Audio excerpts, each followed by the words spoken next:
What if the energy you waste every day could awaken the soul you've forgotten? Every sigh of frustration, every moment of doubt, every thought left unspoken out of fear.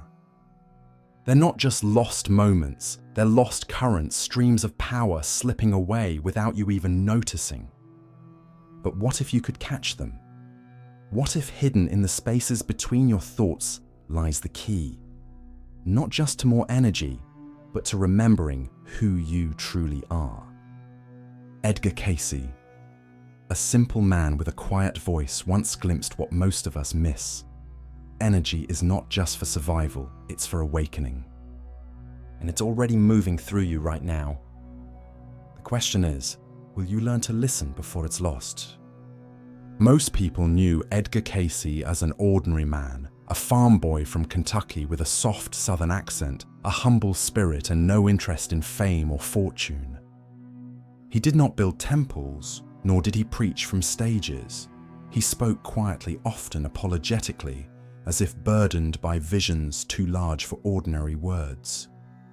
Yet beneath his modest appearance lay a gift so profound it would challenge everything we think we know about life energy and the soul.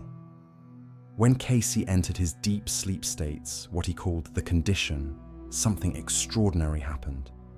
He left behind not just his physical body, but the boundaries of time, space, and even individual identity.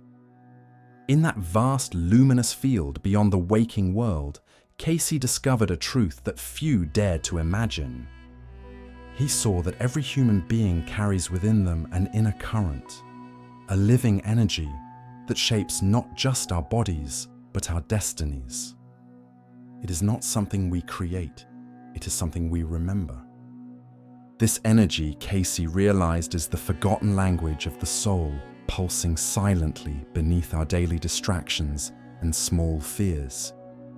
It is the river we drink from unconsciously, the fire we burn without tending the light, we dim without knowing. Cayce did not speak of miracles or superpowers. He spoke of reconnection to the source already flowing inside each of us. In his trances, he witnessed how a shift in thought, a change in vibration, could alter the course of a life not through magic, but through natural law. Energy to him was not some mysterious force reserved for the gifted few. It was the birthright of every soul waiting patiently to be reclaimed. And he believed with a kind of quiet certainty that anyone willing to listen and to remember could awaken this energy and walk the path back home to themselves. When Edgar Cayce spoke of energy, he was not talking about electricity, nor was he describing some distant cosmic radiation. He spoke of something intimate, something closer to you than your own breath.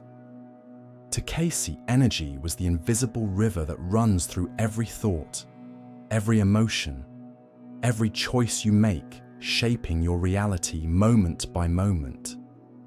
It is not a force to be summoned from the outside, but an inheritance carried silently within, waiting for you to recognize it.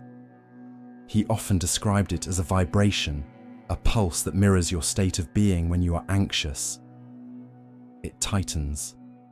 When you are at peace, it expands. When you love, it shines. In Cayce's visions, human beings were not isolated bodies stumbling through the dark. They were currents of living light, each one connected to a greater sea of consciousness. He saw how the smallest thought could ripple through this inner field, strengthening it or weakening it, just like a breath can stir a flame or snuff it out.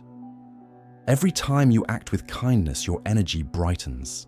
Every time you sink into fear, it dims slightly like a lantern covered with dust. But this energy is not something fragile. It is resilient, patient, and always ready to awaken when called. Cayce believed that illnesses, struggles, and even feelings of being lost were not punishments, but signals that the energy within had become blocked or forgotten. He urged people to stop looking outside themselves for power, for answers, for salvation, and instead to turn inward where the real revolution begins. Energy, he said, is both the path and the traveler. It is the question and the answer It is the forgotten song that, once heard again, can change the course of a life. In the quiet between heartbeats, it whispers, reminding you were never broken, only disconnected. You don't need to be a mystic to sense when your energy is misaligned. You only need to be honest with yourself. It shows up in the mornings when you wake up more tired than when you went to sleep, dragging your body through the day like a ship against the current. It appears in the small moments when simple decisions feel heavy, when conversations feel empty, when your dreams seem distant and irrelevant. When your energy is blocked, life does not stop. It simply becomes heavier, like carrying a weight you forgot you were holding. Anxiety creeps in, not always loud but steady, humming in the background like a forgotten alarm. Doubt wraps itself around your thoughts like a fog, making even small steps forward seem impossible.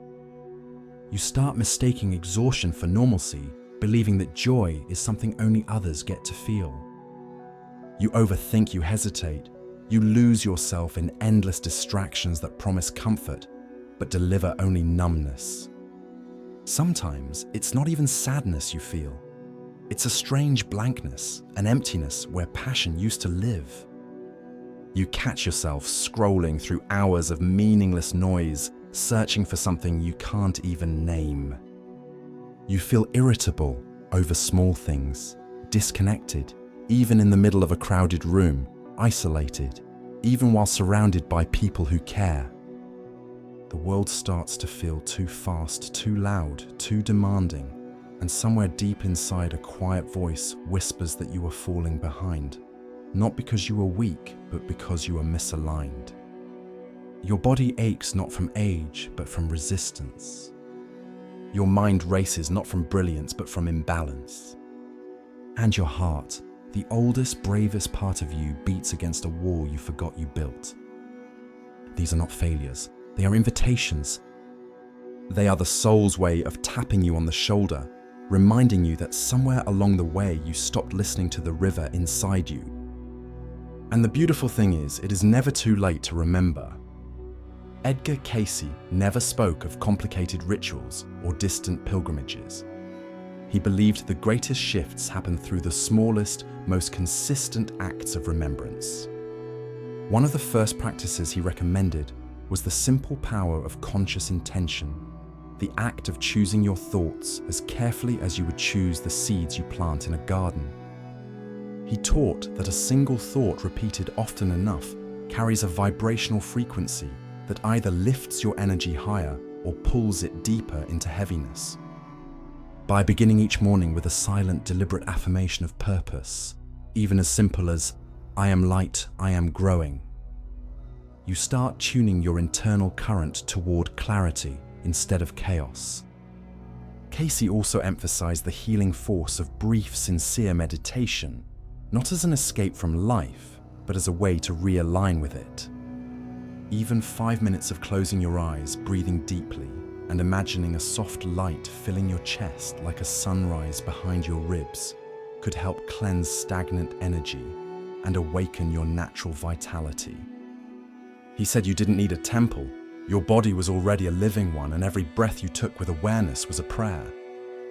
Another practice he suggested was the art of sensing the flow of energy within you, pausing throughout the day to scan yourself, not with judgment, but with gentle curiosity. Where do you feel tightness? Where do you feel warmth? These sensations are not random. They are the body's language revealing where energy is trapped and where it longs to move freely again. Cayce urged people not to fear these sensations, but to welcome them as opportunities to reconnect, to breathe into the tension, to soften into the resistance, until the current of life began to flow again. He believed that cleansing your energy was less about fighting the darkness and more about turning up the light already inside you. Every thought aligned with kindness, every moment of honest self-reflection, every breath taken with gratitude, all of these were acts of energetic healing, simple yet revolutionary. And perhaps the most powerful teaching he left behind was this: you are never more than a single breath away from remembering your true nature. When the inner energy begins to flow freely again, something almost imperceptible at first starts to unfold within you. Not a grand explosion, but a gentle returning, like the tide finding its way back to the shore it always loved. You begin to notice a new stillness in your thoughts, a kind of golden pause between what happens and how you react. Small moments that once slipped by unnoticed now shimmer with meaning. The way the sunlight folds across your skin, the way a stranger's smile lingers longer than it should, the way your own heartbeat seems to carry a secret rhythm only you can hear. Cayce described this shift not as becoming someone new, but as peeling back the layers that had hidden who you always were. When your energy is balanced, life stops feeling like a battlefield to be conquered and becomes a dance to be joined. Problems no longer feel like punishments. They appear as invitations to grow, to expand, to love deeper. Fear loses its sharpness. Anger loses its grip. Sadness no longer feels like drowning. It feels like rain nourishing a deeper root. You start to move through the world, not as someone constantly chasing something outside of yourself, but as someone remembering they already belong to something vast, something luminous. Decisions come with more ease. Relationships begin to reflect the harmony you cultivate within. You find yourself more patient, more open, less easily shaken by the chaos that once pulled you under. This is the beginning of spiritual awakening, not in fireworks, but in the simple, profound remembering that you are not separate from the current of life, but a vital, irreplaceable part of it. As Cayce said, awakening is not an act of reaching out. It is the art of turning inward and realizing you have never truly been alone. The river was always flowing, you simply forgot how to listen.